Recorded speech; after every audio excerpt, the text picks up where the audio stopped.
yours is a voice of criticism we don't often hear in the United States. Often when there is dissent expressed in the United States against policies of the Israeli government, people here are called anti-Semitic. What is your response to that as an Israeli Jew? Well, it's a trick. We always use it. When from Europe somebody is criticizing Israel, then we bring up the Holocaust. When in this country people are criticizing Israel, then there are anti-Semitic. And the organization is strong and has a lot of money, and the ties between Israel and the American Jewish establishment are very strong, and they are strong in this country. As you know, they have power, which it's okay. They are talented people, and they have power, money, and media, and other things. And their attitude is Israel, my country, right or wrong, the identification. And they are not ready to hear criticism. And it's very easy to blame people who criticize certain acts of the Israeli government as anti-Semitics, and to bring up the Holocaust and the suffering of the Jewish people. And that justifies everything we do to the Palestinians.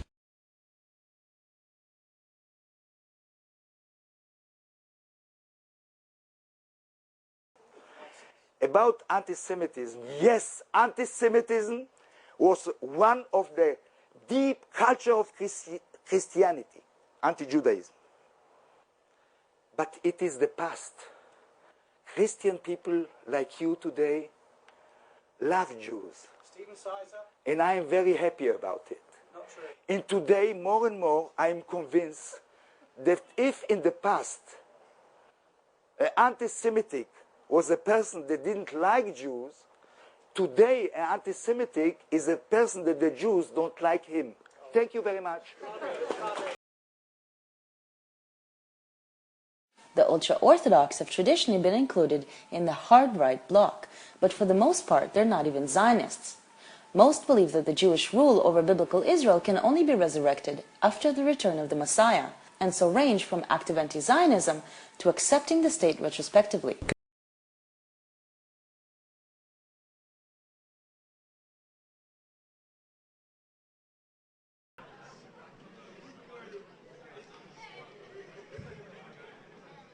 You are allowed to marry a Christian woman, other than in Malaysia.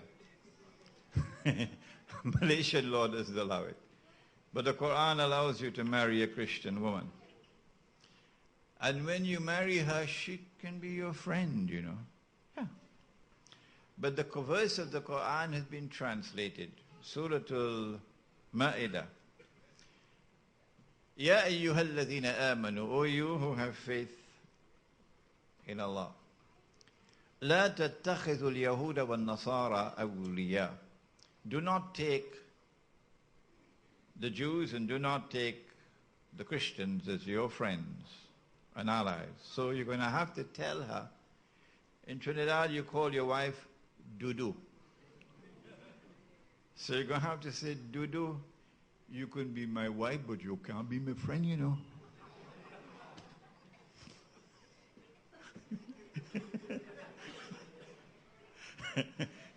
Don't take the Jews and don't take the Christians as your friends and allies. بَعْدُهُمْ أَوْلِيَاءُ بَعْضٍ. They are friends and allies of each other. That's not true. That's false. Jews and Christians were never friends and allies of each other. Never Jews and Christians were friends and allies of each other. But that's the translation. Do not take the Jews and do not take the Christians as your friends and allies. They are friends and allies of each other. And whosoever from amongst you turns to them with friendship and alliance, you belong to them. You no longer belong to us. And surely Allah does not provide guidance for a people who commit such an acts of zulm, wickedness. That translation is not correct. No. Allah subhanahu wa ta'ala has said that he ordered the angels to bow down, to prostrate before Adam alayhi salam. فَسَجَدُوا, and they all prostrated, illa Iblis, save Iblis. Yes, several times in the Quran. If you take this verse of the Quran by itself in isolation as a standalone verse, which you should not do, then you'll come to the wrong conclusion. The one that you should throw out of the window. With this wrong methodology, you'll come to the conclusion that Iblis or Satan was an angel. Because the order was given to the angels and they all bowed down except him. That defective methodology of studying a verse in isolation led to that mistake. Which is why Maulana Ansari rahimahullah in Quranic Foundations and Structure of Muslim Society warns about it. Don't do that. Take all the verses of the Quran.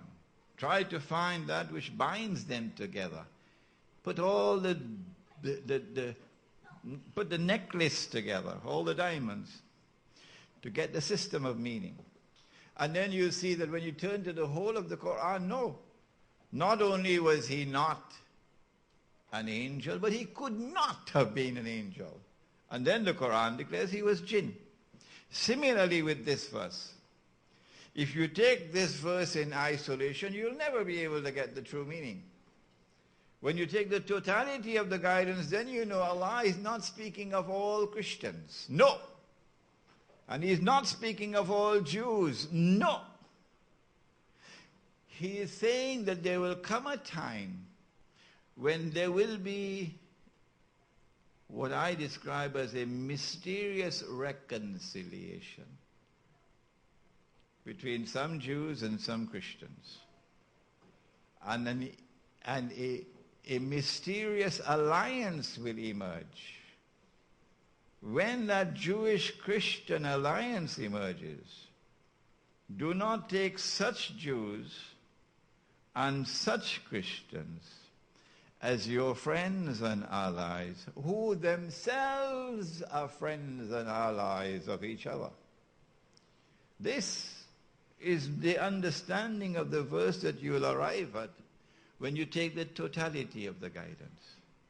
And whosoever from amongst you turns to them, that Jewish-Christian alliance which emerged in Europe and which gave to the world modern Western civilization with its epistemological secularism, of which Maulana Siddiq had just spoken. Whosoever turns to them, belong to them, because you will be absorbed in that godless melting pot.